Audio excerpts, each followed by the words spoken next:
दोस्तों आज हम बात करेंगे मैप के बारे में। आज हम कर रहे हैं बात। तो देखिए, किसी भी कंट्री को प्रदर्शित करने के लिए दो टाइप के मैप कहे जाते हैं। पहला राजनीतिक मैप जो आपके सामने प्रदर्शित है, और एक है फिजिकल मैप कि जिसमें आपको नदियों के बारे में, पठार के बारे में, पर्वत के बारे में और सीमाओं को निर्धारण कि कौन सी नदी कहाँ से निकलती है, किस किस स्टेट में जाती है या कौन से अंतर्राज्यीय सीमा को छूती है, ये सारी की सारी चीज़ें हम इस मैप में डिस्कस करते हैं। लेकिन जो हम बात करेंगे राजनीतिक मैप की, तो देखिए यहाँ पे अभी की डेट में 28 राज्य और 8 केंद्र शासित प्रदेश हैं कि जिनमें अगर हम देखें तो भारत, अब देखिए मैप में ऊपर की तरफ मीन्स ये जम्मू एंड कश्मीर की तरफ में होगा उत्तर दिशा, इधर तमिलनाडु साइड या ये पेनिनसुला ऑफ इंडिया जिसको कहा जाता है यहाँ पे होगा दक्षिण दिशा, सेवन सिस्टर्स यहाँ पे होगा पूर्व दिशा, और ये जो है गुजरात और राजस्थान वाला पार्ट यहाँ पे होगा हमारा पश्चिम दिशा। ठीक है, तो कभी भी अगर आप देखें और ये भारत को अगर हम देख रहे हैं तो आप ये चीज़ आप देख सकते हैं कि यहाँ पे पाकिस्तान जो है ये पश्चिम में है ना, चाइना जो है वो उत्तर पूर्वी दिशा में है। इसके बाद में जब हम बात करते हैं ये पेनिनसुला ऑफ इंडिया, तो पेनिनसुला कहलाता क्या है? तो पेनिनसुला ये चीज़ कहलाती है कि जब एक बहुत बड़ा एरिया तीन तरफ से समुद्र से घिरा हो तो हम उसे पेनिनसुला कहा जाता है। ठीक है, अब दूसरी चीज़ बात आती है कि भैया अगर ये है पेनिनसुला तो हम द्वीप किससे बोलेंगे? द्वीप और महाद्वीप में डिफरेंस ये होता है कि जब अगर छोटी जगह चारों ओर से पानी से घिरी हो तो हम उसे द्वीप कहेंगे, और जब एक बड़ी जगह चारों ओर से पानी से घिरी हो तो हम उसे महाद्वीप की संज्ञा देते हैं। जैसे हमारे यहाँ पे पूरी पृथ्वी में 7 कॉन्टिनेंट हैं, 7 महाद्वीप हैं कि जिनमें से हम जहाँ की बात कर रहे हैं भारत की, वो है एशिया महाद्वीप में स्थित है। ठीक है, और एशिया महाद्वीप में उत्तरी अक्षांश में स्थित है। उत्तरी अक्षांश मीन्स यहाँ पे 3 टाइप की रेखाएं पाई जाती हैं। पहला कर्क रेखा, भूमध्य रेखा और मकर रेखा। तो देखिए कर्क रेखा की जब हम करते हैं बात, अब क्या कुछ लोग ये कंफ्यूज होते हैं कि यार कर्क रेखा ऊपर होती है या कर्क रेखा नीचे होती है, या मकर रेखा ऊपर होती है या मकर रेखा नीचे होती है। तो देखिए भूमध्य रेखा मतलब हमारा बेल्ट आप समझ लीजिए। ठीक है, तो देखिए फिर जब हम बात करते हैं कर्क रेखा, तो कर्क रोग हमेशा कहाँ होगा? तो ये होगा गले में, मतलब ऊपर की तरफ, मतलब उत्तर दिशा की ओर। कौन सा होगा? कर्क रेखा। और जब हम नीचे की जब हम बात करते हैं ये वाला एरिया की, पेनिनसुला ऑफ इंडिया की, तो देखिए नीचे कोई भी चीज़ अगर हम देखेंगे तो नीचे में कोई भी चीज़ अगर होगा तो मगर कहाँ रहता है? मगर रहता है पानी में, और पानी कहाँ रहता है? हमारे बेल्ट के नीचे, मतलब कि हमारे ये घुटनों तक होता है। तो हम उसको ये चीज़ बोल सकते हैं कि भैया मगर कहाँ रहता है? तो मगर रहता है नीचे, मतलब मकर रेखा हो जाएगी नीचे, फिर सेंटर में हो जाएगी 0 डिग्री मीन्स भूमध्य रेखा, और फिर 23 डिग्री नॉर्थ हो जाएगी कर्क रेखा। ठीक है, और ये कर्क रेखा हमारे भारत को जो है वो डिवाइड करती है, मतलब ये हमारे भारत देश से होकर के गुजरती है। ठीक है, फिर इसके बाद में जब हम बात करते हैं कि लैटिट्यूड एंड लॉन्गिट्यूड की बात करते हैं, तो देखिए अक्षांश और देशांतर की जब हम बात करते हैं तो जो भी रेखाएं उत्तर से दक्षिण की ओर अपना प्रसार करेंगी हम उनको देशांतर बोलते हैं, और जो रेखाएं पश्चिम से पूर्व की ओर अपना गमन करेंगी उन्हें जो है हम अक्षांश रेखाएं कहते हैं। और इसी के तहत विष्णु पुराण में एक श्लोक दिया गया है कि उत्तरम यत्र समुद्रस्य हिमाद्रेश्य चैव दक्षिणम वर्षम तद भारतम नाम भारतीय यत्र संतितः। ओके, तो जब हम बात करते हैं कि भारत का नाम कैसे पड़ा, तो देखिए भारत का नाम जो है ये संविधान के अनुच्छेद नंबर 1 में दिया है कि ये जो पूरा की पूरा लैंड, जो एरिया जो है उसका नाम भारत या इंडिया होगा। फिर जब हम बात करते हैं वैदिक सभ्यता की, तो वैदिक सभ्यता में जो हम लोग के जो एंसेस्टर्स जो हैं हम उनको बोलते हैं आर्य, कि हम आर्यों की संतान हैं। तो जब हम आर्यों की संतान हैं तो मतलब हम लोग कहाँ पे रहते थे? आर्यावर्त में रहते थे। ठीक है, और ये आर्यावर्त को भी हम 2 पार्ट में डिवाइड कर सकते हैं, पहला ब्रह्मवर्त और दूसरा है ब्रह्म ऋषि। ठीक है, फिर जब हम बात करते हैं कि पुराणों की, तो पुराण हमारे यहाँ जब हम बात करेंगे कि भैया हमारे यहाँ पे कितने पुराण हैं, तो वो हैं 18 पुराण। ठीक है, और सबसे बड़ा पुराण है मत्स्य पुराण। ठीक है, और जब हम बात करेंगे कि पुराणों में भारतवर्ष का नाम का उल्लेख किस अनुसार दिया गया है, तो ये दिया हुआ है कि राजा परीक्षित, मतलब पांडव के परिवार में जो अभिमन्यु जी जो थे उनके नाती थे राजा भरत, तो उनके नाम पर पड़ा भारतवर्ष। फिर ईरानी और पर्शियन, क्योंकि क्या है भारत देश में जो जलवायु जो है, तो यहाँ पे बहुत सारे आक्रमण हुए हैं, और वो आक्रमण नहीं थे, वो क्या थे कि वो यहाँ पे आए थे, व्यापार करने के लिए आए थे, बहुत सारे आक्रमण भी हुए, फिर व्यापार भी हुआ। तो व्यापार के लायक जो है ये व्यापक पृष्ठभूमि तैयार करके देता है हमारा भारत देश। ठीक है, तो जो ईरानी जो आए थे, मीन्स जिनको हम पर्शियन बोला जाता है, तो ये ईरानी आते थे इंडस नदी को क्रॉस करके। इंडस मतलब सिंध। फिर देखिए, तो जो ईरानी जब आते थे हमारे भारत में, तो वो लोग सिंधु नदी को पार करते हुए आते थे। तो वो सिंधु को, उनको जो उनकी भाषा जो थी उसके लहजे में वो लोग सिंधु को हिंदू बोलते थे। वो हिंदू से हिंदुस्तान नाम पड़ा। फिर उसके बाद में जब हम बात करेंगे कि यूनानी या ग्रीक लोग, यूनानी या ग्रीक मतलब कि जो सिकंदर जो आए थे वो थे यूनान के शासक। तो हम बोल सकते हैं कि सिकंदर जी जो आए थे वो आए थे यूनान से। तो जो उन लोगों ने, तो जो यूनानी या ग्रीक लोगों ने यहाँ के लोगों को जब संबोधित करा, तो वो इंडस नदी के कारण उन लोगों ने इंडिया संबोधित करा। ठीक है। फिर दूसरा कि जैसे हम लोग के यहाँ पे कभी कभी कथा वगैरह होती है या कोई भी पूजन होती है, तो हम उसमें एक चीज पढ़ते हैं कि जम्बू द्वीपे भारतवर्षे आर्यावर्तांतर्गत देशे, मतलब कि जम्बू द्वीप, और जम्बू द्वीप का मतलब कहा जाता है कि जामुन के वृक्ष पाए जाते हैं यहाँ, है ना। तो पुराणों में, तो ये पुराणों में जो है वो हमको हमारे भारत का नाम ये जम्बू द्वीप भी मिलता है। फिर उसके बाद में ऋषभदेव जो कि प्रथम तीर्थंकर हुए हैं, उनके बेटे का भी नाम भरत था, जो कि जैन साहित्य के अनुसार है। और कालिदास जिन्होंने अभिज्ञान शाकुंतलम लिखा हुआ है, और उन्होंने बहुत सारी बुक्स लिखी हैं, जैसे रिमेकर MBA, इसका एक शॉर्ट फॉर्म होता है रिमेकर MBA। ठीक है। तो जो अभिज्ञान शाकुंतलम है उसमें उन्होंने राजा दुष्यंत और शकुंतला की जो स्टोरी उन्होंने लिखी हुई है अभिज्ञान शाकुंतलम में, तो जो उनके बेटे का नाम का उल्लेख जो है वो भी भरत है। ठीक है। तो हम ये चीज़ कर सकते हैं। फिर उसके बाद में जब हम बात करेंगे कि भाई हमारे यहाँ पे धर्म कितने हैं, तो हम ये चीज़ बोल सकते हैं कि ना हमारे यहाँ पे 7 प्रकार के धर्म, क्योंकि देखो 7 प्रकार के जब धर्म अगर हम यहाँ पे विकसित करेंगे, तो हम मतलब 7 मतलब भारत में सारे के सारे धर्मों को साथ में लेकर के चला जाता है। तो साथ में लेकर के चलते हैं। तो जब हम बात करेंगे तो हमारे यहाँ पे हिंदू हैं, मुस्लिम हैं, सिख, ईसाई, बौद्ध, जैन और पारसी। तो जब हम इनकी बात करेंगे कि भाई हमको ये याद कैसे करना है, तो हम इसको बोल सकते हैं कि हम इस बाज को नहीं पकड़ेंगे। तो जब हम इस बाज को नहीं पकड़ेंगे तो हम बोल सकते हैं कि हम से हो गया हिंदू मुस्लिम, इससे हो गया ईसाई सिख, बाज से हो गया बौद्ध जैन, पकड़ेंगे से हो गया पारसी, बाकी जो है वो नेग्लिजिबल माना जाएगा। फिर उसके बाद में जब हम बात करते हैं कि भारत का संपूर्ण क्षेत्रफल कितना होगा, तो भारत का संपूर्ण क्षेत्रफल होगा 3287,263। जैसे हम कोई भी नंबर जब हम याद करते हैं तो हम बोलते हैं कि भाई हमारा एरिया या एक क्षेत्रफल जो है वो इतना होगा। तो हम अगर हम भारत की बात करेंगे तो यहाँ का क्षेत्रफल जो है ये 3287,263 है। और जनसंख्या की अगर हम बात करें तो अभी जो है 2021 में ये जनगणना होने का था, लेकिन ये कोविड का टाइम चल रहा है, तो इसके चलते ये जनगणना जो है वो थोड़ा सा डिले जाएगी।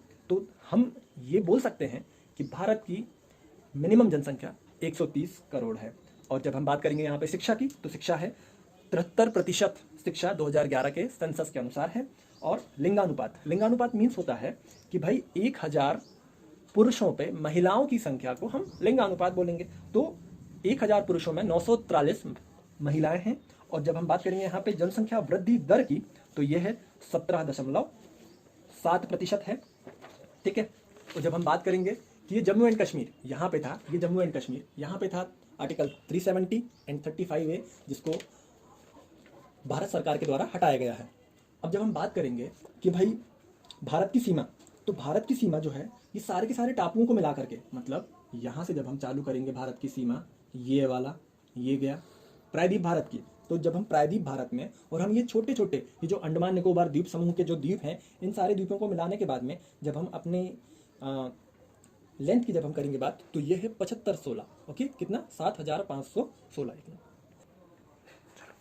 जब हम बात करेंगे कि उत्तर से दक्षिण लंबाई कितनी है और पूर्व से पश्चिम लंबाई कितनी है हमारे प्यारे भारत की, तो हम यहाँ पे देख रहे हैं कि भाई उत्तर से दक्षिण की जो लंबाई जो है हमारी वो है 3214, मतलब 3214 किलोमीटर में। और जब हम बात करेंगे पूर्व से पश्चिम की लंबाई, तो ये लंबाई है हमारी 2933, मतलब 2933 किलोमीटर। ओके, तो ये चीज़ हमको देखना है। फिर इसके बाद में जब हम बात करेंगे कि भाई ये जो है कि हमारा दक्षिणतम बिंदु कौन सा है, उत्तरतम बिंदु कौन सा है, पूर्व बिंदु कौन सा है और पश्चिम बिंदु कौन सा है। तो जब हम बात करेंगे तो हम बात करेंगे कि भाई इंदिरा कॉल।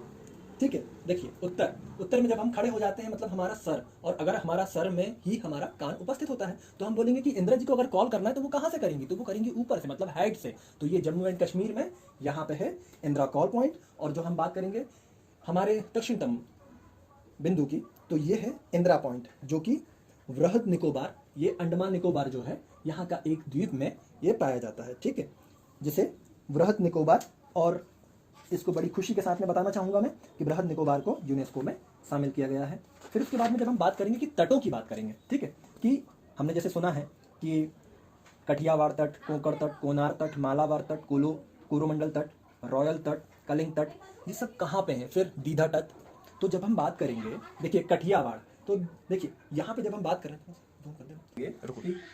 जब हम बात करेंगे कठियावाड़ तट की, तो ये पड़ता है पूरा गुजरात को, ये एरिया को कवर अप करता है, तो हम इसको बोलेंगे कि ये है हमारा कठियावाड़ तट। फिर उसके बाद में जब हम बात करेंगे कि ये कोंकण तट हमारा कौन सा कहा जाता है, जिसको हम कोंकण रेलवे जो चलती है, तो हम देखेंगे कि ये कोंकण तट जो है ये महाराष्ट्र और गोवा को मिलाकर के बनता है। फिर उसके बाद में हम बात करेंगे कि ये कर्नाटका वाला तट जो है इसको क्या बोला जाता है, तो ये है हमारा कोनार तट। क्या है, कोनार, तो कर्नाटक, तो कोई अगर नाटक करता है तो हम उसको क्या बोलेंगे, ए नाटक ना करो, नार हो गया, है ना। तो फिर उसके बाद में तो कर्नाटक तट को हम बोलेंगे कोनार तट। फिर उसके बाद में जब हम बात करेंगे केरला तट की, तो ये केरला तट यहाँ पर है मालाबार तट, क्योंकि केरल जो है ना, केरल में क्या होता है, बहुत ज़्यादा मसाले, है ना। तो जब मसालों की जब हम बात करेंगे तो मतलब जो जैसे ये सब्जियां वगैरह जो होती हैं, जब हम उनमें डालते हैं मसाले, तो हम क्या बोलते हैं कि वाह बहुत अच्छा माल तैयार हो गया है ना। तो ये केरला में मालाबार तट हो जाएगा। फिर उसके बाद में तमिलनाडु। अब देखिए ये तमिलनाडु यहाँ पे इतना बड़ा आपको दिख रहा होगा, ये बहुत एक वृहद राज्य जिसको हम बोल सकते हैं। तो ये तमिलनाडु को जो हम बोलेंगे, ये तट को, ये वाला तट को, ये चेन्नई से लेकर के आप समझिए कि ये नागरकोइल के तक जो बोलेंगे, तो ये होगा हमारा कोरोमंडल तट होगा। फिर उसके बाद में जब हम बात करेंगे रॉयल तट या उत्कल तट, तो ये हो जाएगा हमारा आंध्र प्रदेश और उड़ीसा, ठीक है। तो रॉयल तट, तो ये हो जाएगा आंध्र प्रदेश और उड़ीसा। फिर उसके बाद में जब हम बात करेंगे कि दीघा तट कहाँ पर है, तो ये दीघा तट हमारा हो जाएगा पश्चिम बंगाल में, क्योंकि यहाँ पे तो दीदी ही राज कर रही हैं, तो हम समझ सकते हैं कि जहाँ पे दीदी राज करेंगे तो वही तट कहलाएगा हमारा दीघा तट। ओके, जब हम और फिर अगर हम पश्चिम बंगाल में हम यहाँ पहुँच ही गए हैं, तो हम यहाँ पे ये बारीक से हम ये देख रहे हैं कि यहाँ पे हमारा ये सुंदरबन डेल्टा कहलाएगा, ये वाला सुंदरबन डेल्टा, ठीक है। अब इसी के नीचे में आप ये देख रहे हैं कि ये बंगाल की खाड़ी है, कि जहाँ पे हमारी गंगा नदी जो है उसका समागम होता है, ठीक है। ये एक देश है बांग्लादेश। अब देखिए ये त्रिपुरा आपको ये नज़र आ रहा होगा, तो ये त्रिपुरा जो है ये तीनों ओर से बांग्लादेश से घिरा हुआ है। ये त्रिपुरा जो है ये तीनों ओर से बांग्लादेश से घिरा हुआ है। तो एक क्वेश्चन पूछा जाता है, बहुत एक फेवरेट क्वेश्चन है, कि भाई भारत का ऐसा कौन सा राज्य है जो कि किसी अंतर्राष्ट्रीय देश से तीन ओर से घिरा हुआ है। तो देखिए त्रिपुरा मतलब तीन ओर से पुरा हुआ, मतलब त्रिपुरा, ठीक है। फिर जब हम आइए अब हम एक बार पूरा की पूरा देखेंगे, पूरा अच्छे से मैप की हम एक बार रीडिंग कर लेंगे। तो देखिए यहाँ पे ऊपर में पहले आएगा जम्मू एंड कश्मीर, उसके नीचे चले तो हिमाचल प्रदेश, और ये जम्मू एंड कश्मीर के अभी दो पार्ट हो गए हैं, ठीक है। ये दो पार्ट यहाँ पे ये हो गए, तो एक साइड में हो गया जम्मू एंड कश्मीर और दूसरी तरफ में हो गया है लद्दाख टेरिटरी। और ये दोनों यहाँ पे ये पहले एक स्टेट था, क्योंकि 370 और 35A हटने के बाद में यहाँ पर जो है हमने दो यूनियन टेरिटरी बना दिया गया है, जिनका एक साइड में है जम्मू एंड कश्मीर और दूसरी तरफ में लद्दाख है, ठीक है। फिर जब हम नीचे आते हैं तो यहीं पे हमारा पड़ता है हिमाचल प्रदेश, ठीक। और जो हिमाचल प्रदेश, देखिए हिमाचल प्रदेश को हम HP से डिनोट करेंगे, है ना, हिमाचल प्रदेश। तो देखिए हिमाचल प्रदेश के नीचे जब आप आओगे तो आपको मिलेगा यहाँ का ये प्रदेश का यहाँ P आप उठा दीजिए, तो ये हो गया पंजाब, और H फॉर हिमाचल और H फॉर हरियाणा। तो ये H, तो यहाँ पे है PH, तो यहाँ पे हो जाएगा HP, तो यहाँ पे हो जाएगा PH, ठीक है। और जब हम हिमालय से, जब हम हिमाचल प्रदेश से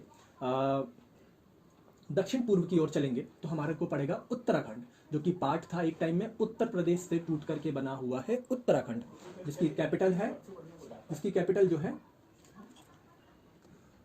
तो जो उत्तराखंड जो है इसका कैपिटल है हमारा मसूरी, जहाँ पे IAS की ट्रेनिंग होती है, लाल बहादुर शास्त्री एकेडमी जहाँ पर अवस्थित है ना। फिर जब हम बात करेंगे नीचे आएंगे तो ये एक हमारा दिल्ली जो कि हमारी राजधानी है, ठीक है। और यहाँ पे जो है ये एक यूनियन टेरिटरी आता है, मतलब यहाँ पे राज्यपाल नहीं पाया जाएगा, यहाँ पे पाया जाएगा उपराज्यपाल, ठीक है। जब हम नीचे आएंगे यहाँ से पंजाब से नीचे, और ये हरियाणा से समझिए आप पश्चिम उत्तर दिशा में जब हम आएंगे तो हम क्या देखेंगे कि यहाँ पे पड़ेगा राजस्थान। और देखिए जब हम राजस्थान की बात करेंगे तो यहाँ पे हमारा पिंक सिटी है जयपुर, जिसको राजा जय सिंह ने बनवाया था, और ये सर्वविदित है कि राजस्थान जो है वो सबसे बड़ा राज्य है भारत में। फिर हम बात करेंगे नीचे जब हम आएंगे, तब हम आएंगे हमारे गुजरात में, और यहीं के हैं हमारे अभी प्रेजेंट के प्राइम मिनिस्टर श्री मोदी जी, यहीं के हैं रहने वाले। तो देखिए यहाँ पे हमारा ये गया, ये आया, मतलब इसकी सीमा जो है ये सबसे बड़ी सीमा है, लेकिन ये बहुत छोटे एरिया में, मतलब वहीं पे ये बाहर निकला हुआ है और ये वहीं पर अंदर धसा हुआ है। फिर जब हम ये गुजरात के साउथ में जब हम आएंगे तो हम यहाँ पर देख रहे हैं कि यहाँ पे अरब सागर है, ठीक है। फिर जब हम बात करेंगे कि हम जाएंगे गुजरात से पूर्व की ओर, तो हमको यहाँ पे मिलेगा हमारा प्यारा मध्य प्रदेश जो है, ये जिसकी कैपिटल जो है ये है भोपाल। और यहाँ पे जो है ये 5 स्टेट से आपको कनेक्ट करवाएगा। पहला गुजरात, महाराष्ट्र, छत्तीसगढ़, उत्तर प्रदेश और राजस्थान, ठीक है। तो ये ऐसे जो है ये आपको 5 स्टेट से आपको कवर अप करवाएगा। और जब हम नीचे की बात करेंगे, मध्य प्रदेश से लगा हुआ था छत्तीसगढ़, जो कि 2000 में 1 नवंबर 2000 को जो पृथक होकर के और एक अलग स्टेट के रूप में आया, ठीक है। फिर जब हम छत्तीसगढ़ से जाएंगे इधर पश्चिम की ओर, तो हम देख रहे हैं कि यहाँ पे महाराष्ट्र आ रहा है। फिर और महाराष्ट्र का कैपिटल जो है वो सर्वविदित है कि भाई मुंबई है। और यहाँ का सेकंड कैपिटल जो है हम उसको बोला जाता है कि ये नागपुर है ना, जिसको हम संतरा सिटी भी बोला जाता है नागपुर को। फिर जब हम बात करेंगे गोवा की, तो यहाँ पे ये गोवा जो है इसकी राजधानी पणजी है। और यहीं पर हमारी इंडियन नेवी के कमांड्स हैं और आर्मी का जो है वो यहाँ पे ट्रेनिंग सेंटर भी है सिग्नल्स का। फिर जब हम बात करेंगे नीचे, मतलब गोवा से जब हम जाएंगे हल्का सा पूर्व में, तो हम यहाँ पे देख रहे हैं कि कर्नाटक है। और ये कर्नाटक वाले तो इतना नाटक करते हैं कि मैं आपसे क्या बताऊँ, मतलब बहुत ज़्यादा। तो यहाँ की कैपिटल जो है वो बेंगलोर है, ठीक है। मतलब कोई भी अगर इंसान जाता है खरीदी करने, तो वो बैग खरीदने में इतना नाटक करता है ना भाई साहब कि अब मैं क्या बताऊँ। फिर जब हम बात करेंगे केरला का, तो देखिए ये केरला का आपको जब शेप की जब आप करेंगे बात, तो ये आपको केरल टाइप का, तो ये आपको करेला जैसा आपको इसका शेप नजर आएगा, ठीक है। फिर जब हम आगे बात करेंगे हमारे तमिलनाडु की, तो ये जो है हमारा यहीं पर जब हम बात करेंगे तमिलनाडु, तो यहीं के थे हमारे डॉक्टर APJ अब्दुल कलाम, जो कि हमारे भारत के राष्ट्रपति निर्वाचित हुए। क्योंकि देखिए परमाणु परीक्षण से लेकर के सारी की सारी मिसाइल मैन के नाम से प्रसिद्ध अगर कोई थे तो वो हमारे डॉक्टर APJ अब्दुल कलाम है, और वो निवासी हैं। फिर उसके बाद में जब हम बात करेंगे कि आंध्र प्रदेश, ठीक है, तो ये आंध्र प्रदेश जो है, ये आंध्र प्रदेश, आंध्र मतलब अंधा, आंध्र मीन्स अंध, और जो अंधा प्रदेश जो होगा कि जहाँ पे, तो जो ये जो है आंध्र प्रदेश, हम यहाँ से ये देख रहे हैं कि इसकी भी सीमा बहुत लंबी जा रही है यहाँ तक। फिर जब हम बात करेंगे तेलंगाना की, तो ये बना है 2014 में बना हुआ है। किससे पृथक हुआ था? तो ये पृथक हुआ था आंध्र प्रदेश से, और इसका कैपिटल जो है वो हैदराबाद है, ठीक। जब हम बात करेंगे उड़ीसा की, तो ये उड़ीसा जो है इसका कैपिटल भुवनेश्वर है। और यहाँ पे मैं आपको बताना चाहूँगा कि उड़ीसा जो है, उड़ीसा में ही, तो जब हम उड़ीसा से जब हम जाएंगे उत्तर की ओर, तो हमको यहाँ पे मिलेगा झारखंड, फिर पश्चिम बंगाल, एंड देन झारखंड के ऊपर हमको मिल जाएगा बिहार, ठीक है। फिर हम नेक्स्ट वीडियो में हम बात करेंगे हमारा 7 सिस्टर्स की। और एक ये सिक्किम है हमारा, एक छोटा सा स्टेट दिख रहे हैं आप यहाँ पे, ये एक सिक्किम है। तो ये जो है इसका कैपिटल है ये गंगटोक है, ठीक। Okay, thank you so much for watching.